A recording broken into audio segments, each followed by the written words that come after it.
এই chocolate cake বনাইছোঁ।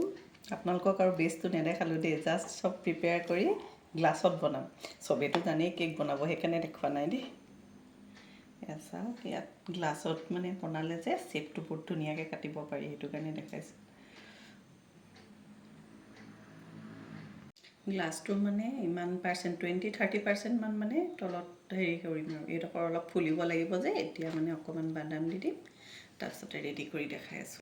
এয়া চাওক মই কেনেকৈ বনাইছিলোঁ। এইখন কেৰাহী হয়, কেৰাহীখনত এনেকৈ নিমখ দি তলত হেৰি কৰি লৈছোঁ। এই নিমখখিনি মই আকৌ পেলাই নি থৈ দিম।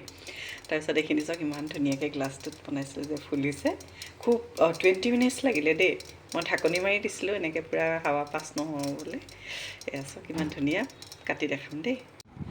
এয়া টেষ্ট কৰি দেখাইছোঁ দেই, চব ধুনীয়াকৈ হেৰি হ'ল।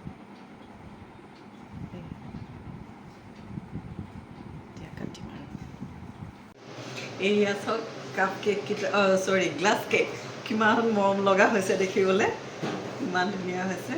মই ভবাই নাছিলোঁ মানে এনেকৈ হেৰি হ'ব বুলি। এতিয়া কাটিম আৰু চাহৰ লগত খাম দেই, চাই থাকক।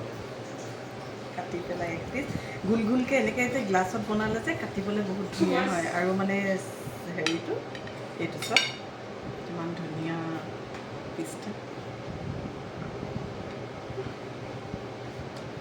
লাল চাহ বনাই লৈছোঁ।